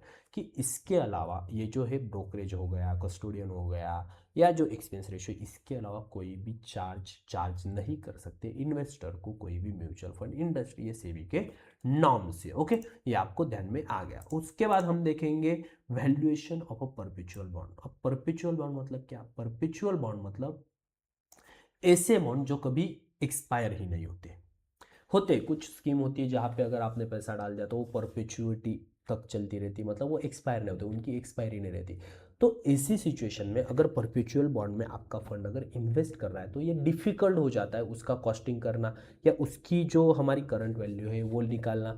तो उसके कुछ valuation parameters बताए गए हैं, वो valuation parameters कोई भी mutual fund industry को फॉलो करने होते हैं। तो वो क्या है वो अब हम देख लेते हैं। Perpetual bonds A Tier 1 and Tier 2 bonds are debt instrument that are subordinate to equity. Okay, तो ये डेप्थ इंस्ट्रूमेंट है, ये हमें समझ में आ गया। Okay, exposure limit for a mutual fund. अब म्यूचुअल फंड का एक्सपोजर लिमिट यहाँ पे कितना होना चाहिए परपेचुअल बॉन्ड्स की तरफ ये बताया गया है। No mutual fund shall own more than 10% of a such bond issued by the single issuer. मतलब एक ही इश्यूअर से 10% से ज़्यादा परपेचुअल बॉन्ड कोई भी म्यूचुअल फंड स्कीम बाय नहीं कर सकती या उसमें इन्वेस्ट नहीं कर सकती। उसके बाद हम mutual fund scheme shall not invest more than 10% of assets in such instruments. मतलब 10% से ज़्यादा ऐसे इंस्ट्रूमेंट्स में, परपेचुअल इंस्ट्रूमेंट्स में कोई भी स्कीम इन्वेस्ट नहीं कर सकती। A scheme shall not invest more than 5% of the asset in such instruments for a single investor. मतलब एक ही इन्वेस्टर के लिए 5% से ज़्यादा आप इन्वेस्ट नहीं कर सकते। ओके, तो अब जो ये है ये बॉन्ड, इनकी वैल्यूएशन कैसे किया जाता है? Deem residual maturity for a valuation purpose जो है, अगर टाइम पीरियड जो है बॉन्ड का deem residual maturity at the tier 1 bond years अगर 10 साल तक रहा तो 10 year of a contractual maturity whichever is earlier. मतलब एक कॉन्ट्रेक्चुअल मैच्योरिटी रहती है। अगर आप कोई भी अगर म्यूचुअल फंड बाय कर रहे हो तो उसकी मैच्योरिटी रहती है। अगर डेप्थ इंस्ट्रूमेंट अगर रहे तो डेप्थ इंस्ट्रूमेंट या डेप्थ फंड की मैच्योरिटी रहती है। ये हमने थर्ड चैप्टर में शायद सीखा हुआ था। तो वहाँ पे अगर 10 साल से ज़्यादा मैच्योरिटी है तो 10 साल की वैल्यू हमें बॉन्ड की लेनी होगी। और अगर आपकी मैच्योरिटी 10 साल से कम है, मान लो 7 साल है, 8 साल अगर आपकी जो स्कीम है उसकी मैच्योरिटी है, तो ये मैच्योरिटी हम कंसीडर करेंगे। और अगर ये 11-12 साल है, 10 साल से ज़्यादा, तो हम 10 साल की जो वैल्यू होंगी वो वहाँ पे कंसीडर की जाती है। ओके, उसके बाद 20 अगर ये क्या है अप्रैल 22 के उसके बाद थोड़े से जो रूल्स एंड रेगुलेशंस में चेंज हुआ था, ये पास्ट रूल से। और अप्रैल 1 ऑनवर्ड अगर हम रहे तो 100 ईयर्स अगर डीम रेसिडुअल रहा और कॉन्ट्रेक्चुअल मैच्योरिटी हमारी जो टायर एट 2 बॉन्ड्स हमारा जो रहता है टायर 2 बॉन्ड्स, उसका कॉन्ट्रेक्चुअल जो मैच्योरिटी रहती है वही वहाँ पे ली जाती है। बाकी का ये मत ध्यान में रखो, ये ध्यान में रखो कि कॉन्ट्रेक्चुअल मैच्योरिटी ली जाती है। अगर 10 साल से कम हुआ तो वो ले जाएगी कॉन्ट्रेक्चुअल मैच्योरिटी, नहीं तो फिर 10 साल तक का हमारा लिया जाता है। ये भी टिल मार्च 22 तक ही था। उसके बाद थोड़े से रेगुलेशन चेंज होने के बाद April 1 2022 onwards 100 years from the date of issuance of the bond जो है उनकी कॉन्ट्रेक्चुअल मैच्योरिटी जो होती है वो कॉन्ट्रेक्चुअल मैच्योरिटी वहाँ पे ली जाती है। ओके, उसके बाद हम देखेंगे glide path towards 100 year maturity. A phase movement has been decided towards the final 100 year maturity. Valuation Macaulay duration for the bond will be calculated based on the deem residual maturity as per the table. मतलब Macaulay duration उनका calculate किया जाता है और उसके हिसाब से जो भी आपकी मैच्योरिटी होगी, जो भी फंड आपका होगा उसकी जो भी कॉन्ट्रेक्चुअल मैच्योरिटी होगी या कॉन्ट्रेक्चुअल मैच्योरिटी उस फंड में जब इन्वेस्ट करते हैं तब वो डिसाइड की जाती है और उस कॉन्ट्रेक्चुअल मैच्योरिटी के हिसाब से फिर वो हम वहाँ पे उसकी वैल्यू की जाती है। ओके, उसके बाद होता है हमारा entry load and exit load. Entry load मतलब क्या कि जब भी कभी आप किसी भी स्कीम में इन्वेस्ट करने जाते हो तब आपको एक फीस लगती है। तो ये फीस में से मतलब फीस के हिसाब से नहीं करते, लेकिन ये चार्ज पहले की जाती थी एंट्री लोड। अब सेबी ने 2026 का जो रूल आया तब से हटा दी है। और ये कैसे कैलकुलेट होती थी ये मैं आपको सिर्फ बता देता हूँ। मान लो एक एनएवी चल रही 100, अगर आप एनएवी 100 के म्यूचुअल फंड में अगर इन्वेस्ट करना चाहो तो आपको लगेगा 100.50। तो ये जो वैल्यू थी एनएवी की यही प्रीमियम पे चलती थी, मतलब एंट्री लोड इसे कहा जाता है। और ये जो बीच में का 0.50% है ये होता था आपका एंट्री लोड। ओके, तो जो एनएवी थी वही प्रीमियम पे चला करती थी as compare to your assets. तो हमने जो देखा कि जैसे एसेट्स की वैल्यू बढ़ेगी कम होगी वैसे हमारी एनएवी की वैल्यू कम ज्यादा होती थी, लेकिन एसेट्स की वैल्यू के हिसाब से अगर 100 रुपए वैल्यू है फिर भी ये प्रीमियम पे चला करता था क्योंकि ये फी हुआ करती थी। लेकिन अब ये 2026 के बाद सेबी ने एंट्री लोड कंप्लीटली निकाल डाला है। कोई भी फंड हो वहां पे एंट्री लोड आपको नहीं लगता। ओके, तो यही मैंने आपको बताया है कि एनएवी 11 चल रही है, एंट्री लोड अगर 1 है तो 11.11 आपको पर यूनिट वैल्यू दिखेगी और इस वैल्यू पे आप खरीदते थे। ओके, और एग्जिट लोड क्या होता है, जब भी कभी आप एग्जिट करते हो किसी भी फंड में तब आपको जो लोड लगता है उसे एग्जिट लोड, वो भी ऐसे ही कैलकुलेट है। मान लो 11 रुपीज़ अगर एनएवी चल रही है और अगर आप वहां पे एग्जिट करते हो तो आपको जो रीपर्चेस प्राइस आपको जो मिलेगी वो 10.89 ही आपको मिलेगी। ओके, तो यहाँ पे ये एग्जिट लोड हो गया, मतलब 1% का अगर एग्जिट लोड है तो वो जब आप म्यूचुअल फंड में एग्जिट करते हो तब वो आपको अभी भी लगता है। एग्जिट लोड अभी तक है, लेकिन एग्जिट लोड के कुछ पीरियड्स होते हैं, वो पीरियड्स हम देख लेते हैं। क्या? यूनिट होल्डिंग पीरियड जो है अप टू 1 ईयर। अगर आप किसी भी अगर स्कीम है जो मान लो collaborating exit load to encourage lower stage, तो ये क्या है कि 1 साल से अगर कम है तो एग्जिट लोड एग्जिट नहीं करनी चाहिए 3% से। अगर आप 1 साल से 2 साल तक कोई भी इन्वेस्टर अगर इन्वेस्ट रहता है तो एग्जिट लोड 2% होता है। अगर 2 ईयर से 3%, 3 ईयर्स तक सॉरी कोई रहता है तो 1%, और 3 ईयर से अगर अबो रहता है तो वहाँ पे कोई भी एग्जिट लोड नहीं लगता। ये इनकरेज किया जाता है ताकि लोग ज़्यादा से ज़्यादा टाइम इन्वेस्टेड रहे, क्योंकि mutual fund at the long term में हमें अच्छा खासा बेनिफिट देता है। कंपाउंडिंग ही लॉन्ग टर्म में अच्छा खासा बेनिफिट देती है। तो अगर लोअर द एग्जिट लोड मतलब जितना ज़्यादा देर आप टिके रहोगे उतना ज़्यादा आपको उतना कम आपको एग्जिट लोड वहाँ पे पे करना होगा। तो अगर आप किसी स्कीम में इन्वेस्ट कर रहे हो, क्लोज एंडेड फंड हुआ अगर कोई, तो वहाँ पे एग्जिट लोड होता है। तो ये एग्जिट लोड आप चेक कर सकते हो, लेकिन इतना भी ज़्यादा नहीं होता। एग्जिट लोड भी 1% के आसपास कई स्कीम का होता है या थोड़ा बहुत वेरी कर सकता है। लेकिन अगर आप लॉन्ग टर्म तक रहे तो 3 साल के बाद कुछ भी एग्जिट लोड आपको किसी भी स्कीम का नहीं लगता। ओके, अब entry and exit load correct rules and implementation जो है हमारे इम्पैक्ट्स क्या है ये हम देख लेते हैं।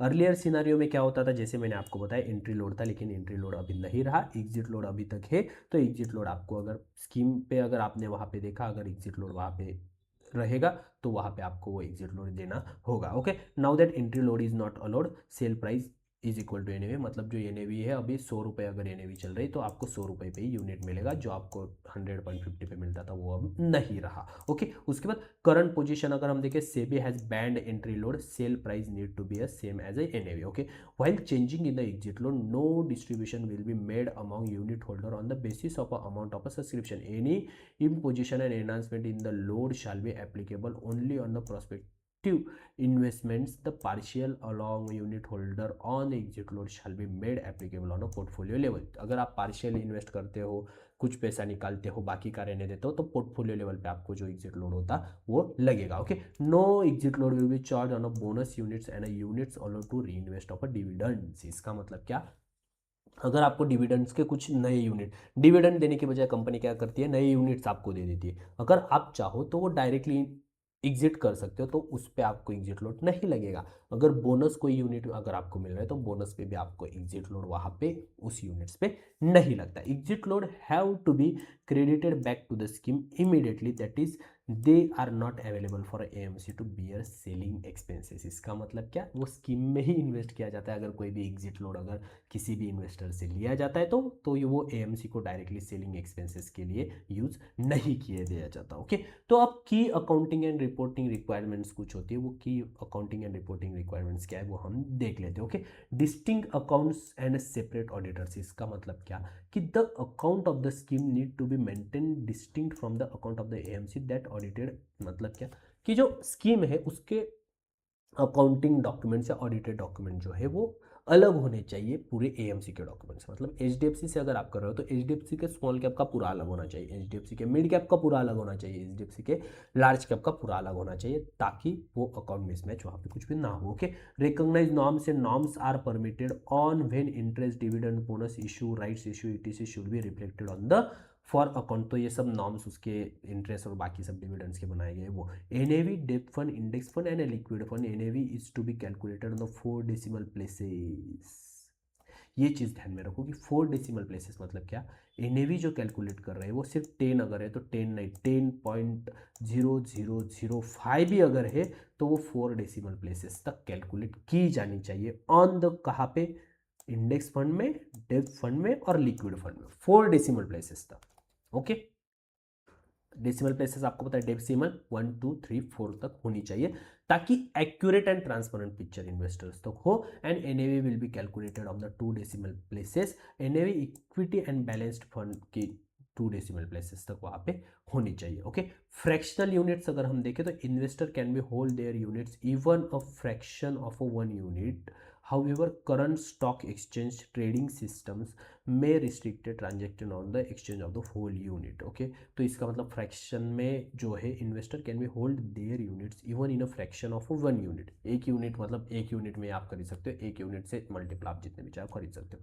Disclosures, the frequency of a disclosures of a NAV portfolio and schemes account has discussed earlier. मतलब जो भी डिस्क्लोजर्स है वो टाइमली आपको देने और अर्लियर आपको देना, it's mandatory for the company या एएमसी हम कह सकते हैं. ओके, उसके बाद हम देखेंगे NAV, TER and pricing of a unit for a segregated portfolio. Okay, तो to ensure fair treatment to all investor in case of a credit event, to deal with liquidity risk and a segregated portfolio is discussed in detail. Okay, chapter 10 में ये पूरा का पूरा detail में पढ़ाया गया है कि सेग्रीगेटेड पोर्टफोलियो क्या होता है. तो ये 7 चैप्टर चल रहा है, तो 10 में मैं डिटेल में आपको बताऊंगा.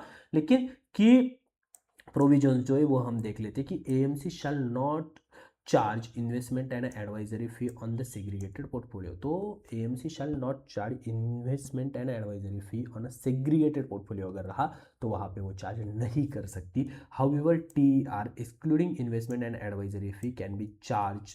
ओके, जो टीआर है हमारा टोटल एक्सपेंस रेशियो वो चार्ज किया जाता है on the pro rata basis only upon the recovery of the investment at the segregated portfolio. तो प्रो राटा बेसिस पे वहाँ पे चार्ज किया जाता है. The net asset value of the segregated portfolio shall be declared on the daily basis. तो segregated portfolio जो होता है उसकी भी एनएवी डेली बेसिस पे वहाँ पे डिक्लेयर की जाती है. और adequate disclosure of a segregated portfolio shall be appeal in a scheme related document in a monthly and a half yearly portfolio disclosures and annual report of the mutual fund of the schemes. तो monthly, semi annually और annual report में सब में segregated portfolio अगर है तो उसके सब डिस्क्लोजर्स म्यूचुअल फंड को देना जरूरी होता है. तो इसी के साथ हम खत्म कर रहे हैं हमारा 7 chapter of a mutual fund distributor series. और इसके जो भी क्वेश्चन है वो क्वेश्चन हम यहाँ पे देख लेते हैं. तो सबसे पहला क्वेश्चन जो है, as per the fair valuation principal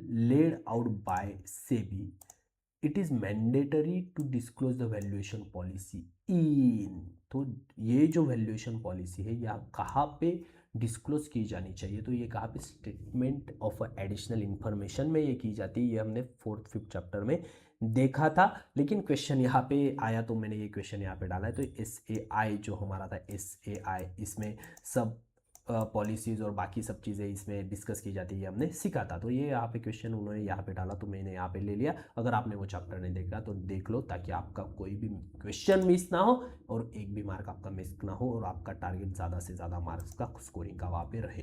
तो मैंने जैसे आपको बताया था कि क्वेश्चन आ सकता है, तो यहाँ पे क्वेश्चन आया है, investor have bought 20 crore units of a mutual fund scheme at 10 rupees. Okay, पूरा करके दिखाऊंगा ताकि आपको एग्जाम में ये डिफिकल्टी ना आए। कितना? 20 करोड़ यूनिट एट 10, मतलब क्या? टोटल कैपिटल कितना हो गया? आप मतलब एक पेंसिल आपने ली 10 रुपए की, 10 पेंसिल ली 100 रुपए की, वैसे ही 20 करोड़ यूनिट लिए 10 रुपए से कितना होगा? 200 करोड़। ओके, मतलब क्या? 200 करोड़ कंप्लीटली अभी इन्वेस्टेड उसमें है। उसके बाद क्या बोल रहे हैं? 10 units. Okay, mobilised for a investor, mobilise किया जाता है 60, ये 140 करोड़ इक्विटी में एंड 60 करोड़ बैंक डिपॉजिट में। ओके, वन वही एग्जांपल है लेकिन फिर से हम करके देखते हैं। 140 करोड़ इक्विटी में और 60 करोड़ हमारा जाता है बैंक में। ठीक है, अब ये क्या बताता है? Interest dividend received accrued but ये नॉट रिसीव्ड, कितना है? 8 करोड़ यहाँ से हमें मिलता है। Okay, interest dividend. ओके, ये यहाँ तक हमें ध्यान में आ गया। इंटरेस्ट डिविडेंड कितना मिलता है हमें? 8 करोड़ मिलता है। और यहाँ पे हमने जैसे दिखा था 10% इसका एप्रिसिएशन होता है, मतलब क्या? 14 करोड़ यहाँ पे हो जाता है हमारा। ठीक है, 14 करोड़ हो गया यहाँ पे। ओके, 8 करोड़ यहाँ से, और एक्सपेंसेस जो हमने दिए वो हो गए हमारे 4 करोड़ एक्सपेंसेस हुए हमारे। ओके, 4 करोड़, 4 करोड़ एक्सपेंसेस हुए। तो अब मैंने जैसे आपको तब भी बताया, तो सिंपल क्या कि हमारा टोटल कितना था? 200 करोड़ था। ठीक है, यहाँ तक कुछ प्रॉब्लम नहीं। अब प्रॉफिट कितना हुआ? ये 14 करोड़, 14 करोड़ प्लस 8 करोड़। ठीक है, ये कितना हो गया? 222 करोड़। माइनस एक्सपेंसेस कितना हुआ? 8 करोड़। कितना आया टोटल? इसमें से अगर हम 8 करोड़ माइनस कर देते तो ये कितना होता है? 22 है ना ये? एक मिनट, 22 है। ओके, हाँ 22 है। ठीक है, 22 करोड़। ओके, अगर इसमें से अब हम 8 करोड़ माइनस कर देते तो ये फिगर कितना आता है हमारा? ओके, 2 करोड़ ऊपर के चले गए, 6 करोड़ वो चले गए, 1 एंड 4 करोड़। ठीक है, ठीक है, यहाँ तक ठीक है, यहाँ तक कुछ भी प्रॉब्लम नहीं है आपको। ओके, जस्ट अ मिनट, इसमें कुछ तो गलती की हुई है मैंने, ऐसा मुझे लगता है। जस्ट अ मिनट, 140 करोड़ इस पे 10 पे लिया इसने। ओके, 10% है ना? 10 ईच, द स्कीम हैज़ दस mobilised 20 crore into 10 per unit of 200 crore, 200 crore. Okay, यहाँ तक ठीक है। Mobilise form 20 crore, 10 crore. Okay, invested equity 140 crore यहाँ पे। Okay, okay, interest dividend received 8 crore. ठीक है, स्कीम एक्सपेंसेस ठीक है, यहाँ तक कुछ भी प्रॉब्लम नहीं है हमें। Okay, okay, okay, okay, okay, okay, okay, okay, sorry. हाँ, तो यहाँ पे ये बता रहे हैं कि ये जो था हमारा, ये ऊपर वाला एग्जाम्पल था हमारा 10% वाला, तो यहाँ पे 10% नहीं बताया उन्होंने बताया है सिंपल एग्जाम्पल, उससे भी सिंपल कर दिया इन्होंने। ओके, तो इन्होंने बताया कि 8 करोड़ पूरा का पूरा कमाया हुआ है और 4 करोड़ हमारे एक्सपेंसेस गए हुए हैं। तो सिंपल, ये तो उससे भी सिंपल है। देखो क्या, 140 करोड़ इक्विटी में प्लस 60 करोड़ हमने इन्वेस्ट किए इसमें, मतलब पूरा का पूरा 200 करोड़ मोटा मोटा इन्वेस्ट किया, प्लस हमने 8 करोड़ कमाए, माइनस हमने 4 करोड़ गवाए। सिंपल, इतना सिंपल करके दिया इन्होंने तो।